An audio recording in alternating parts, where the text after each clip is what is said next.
Welcome to Kamala's kitchen diary. Hi guys, எல்லாரும் எப்படி இருக்கீங்க? நல்லா இருப்பீங்கன்னு நம்புகிறோம். யூடியூப் பார்வையாளர்கள் அனைவருக்கும் கமலாஸ் கிச்சன் டைரியின் கிறிஸ்மஸ் வாழ்த்துக்களை மிக்க மகிழ்ச்சியுடன் தெரிவித்துக் கொள்கிறோம். கிறிஸ்மஸ் திருநாளை முன்னிட்டு நாம் செய்ய போகிற ரெசிபி என்னென்னா, ஈஸியாக வீட்டிலேயே செய்யக்கூடிய ஒரு ருசியான கேக் எப்படி செய்கிறதுன்னு பார்க்கலாம் வாங்க. ருசியான ஈஸியான கேக்கு செய்வதற்கு தேவையான பொருட்கள்: நன்றாக பழுத்த நேந்திரம் பழம் 2, கோதுமை மாவு 1 கப்பு, கேப்பை மாவு 1 கப்பு, துருவிய தேங்காய் 1/2 கப்பு, முந்திரி பருப்பு 25 கிராம், காய்ந்த முந்திரி பழம் 25 கிராம், நாட்டு சர்க்கரை 1 cup, baking soda 1/4 teaspoon, baking powder 1 spoon, மணம் இல்லாத ஏதாவது சமையல் எண்ணெய் 2 ஸ்பூன், ஏலக்காய் 2, வெண்ணிலா எசன்ஸ் தேவைக்கு. இன்றைக்கி நம்ம கேக் செய்ய போகிறோம். கோதுமை மாவு 1 கப்பு, கேப்பை மாவு 1 கப்பு, நாட்டு சர்க்கரை 1 கப்பு, தேங்காய் திருவிய தேங்காய் 1/2 கப்பு, முந்திரி பருப்பு, முந்திரி பழம், சோடாப்பொடி, பேக்கிங் சோடாப்பொடி, பேக்கிங் பவுட்ரு, மணக்காத்த எண்ணெய், ஏத்தக்காய் 1 பவுல். நம்ம சர்க்கரையை காய்ச்சிக்குவோம்.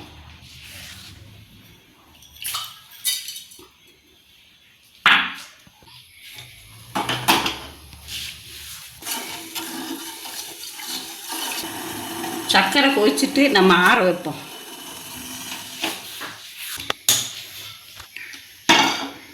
கோதுமை மாவு, கேப்பை மாவு, கோதுமை மாவு கேப்பை மாவை வறுத்துக்குவோம்.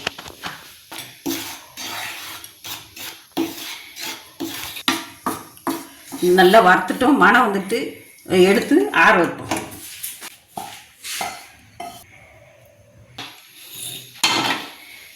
ஒரு ஸ்பூன் நெய்யை ஊற்றிக்குவோம். ஏத்தக்காய் போட்டுக்குவோம்.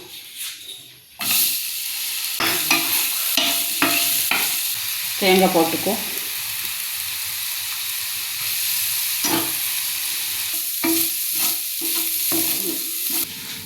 ரெண்டு ஸ்பூன் சீனி போட்டுக்குவோம்.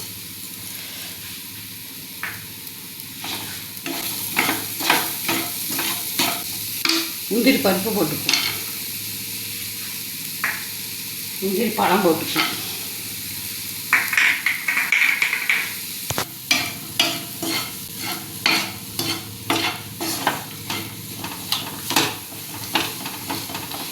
எல்லாம் கலந்துட்டு எடுத்து மாற்றி வச்சுக்குவோம்.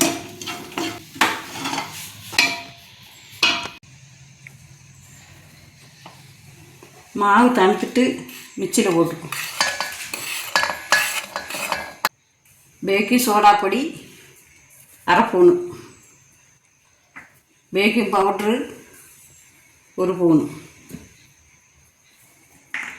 எண்ணெய் மணக்காத்த எண்ணெய் அது 1 ஸ்பூனு,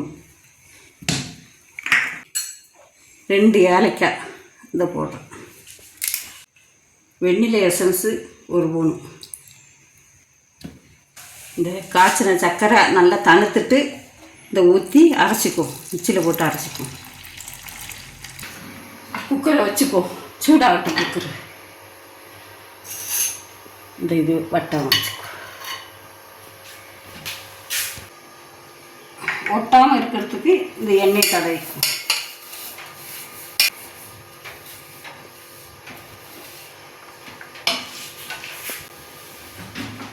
கோதுமை மாவை கொஞ்சம் தூவிக்குவோம்.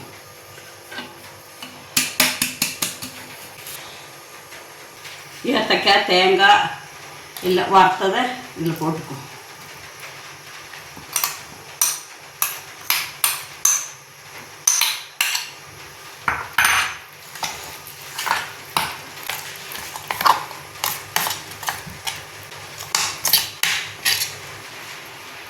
இதை ஊற்றிக்குவோம்.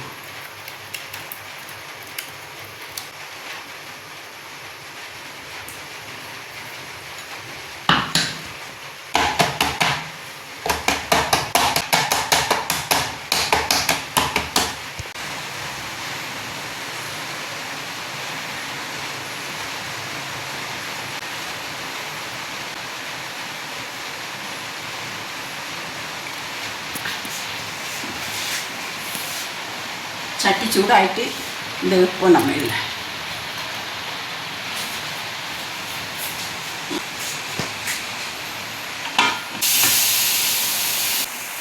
நம்ம விசில் ஒன்றும் வைக்க வேண்டாம். நம்ம நல்லா அடைச்சிட்டோம். விசில் வைக்க வேண்டாம். அரை மணிக்கூர் கழிஞ்சு நம்ம பார்ப்போம்.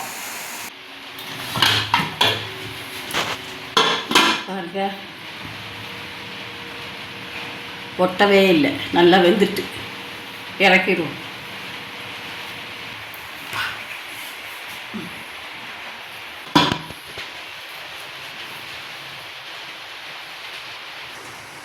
இதை எடுத்துட்டோம், ஆறட்டும். ஆறின உடனே எடுப்போம்.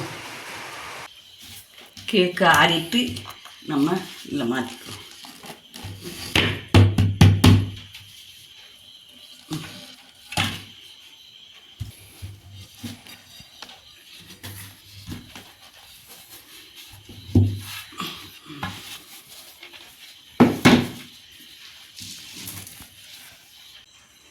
ஈஸி கேக்கு ரெடி.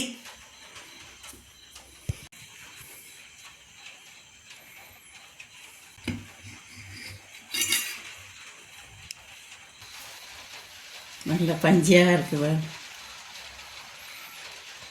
இது போல் வச்சு சாப்பிடுங்க. என்ன கைஸ், இன்னைக்கு நம்ம செஞ்ச கேக் உங்களுக்கு பிடிச்சிருக்கும்னு நம்புகிறோம். இது மாதிரி நீங்களும் ட்ரை பண்ணி உங்கள் கருத்துக்களை கமெண்ட் பண்ணுங்க. எங்கள் சமையல் உங்களுக்கு பிடிச்சிருந்தா லைக் பண்ணி ஷேர் பண்ணுங்க. அப்படியே மறக்காம சப்ஸ்கிரைப் பண்ணி பெல் ஐக்கானையும் கிளிக் பண்ணிக்கோங்க கைஸ். இன்னைக்கு ஒரு சமையல் டிப்ஸ். தேங்காய், வெங்காயம் இரண்டையும் சேர்த்து வணக்கி அரைத்து குழம்பில் சேர்த்தால் குழம்பு ருசியாக இருக்கும். மிளகு, ஜீரகம், வத்தல், மல்லி இவற்றை வறுத்து தூள் செய்து சாம்பாரில் போட்டால் சுவையாக இருக்கும். ஓகே காய்ஸ், இது மாதிரி புதிய ரெசிபியுடனும் புதிய டிப்ஸுடனும் மீண்டும் உங்களை சந்திக்கின்றோம். தேங்க்யூ ஃபார் வாட்சிங்.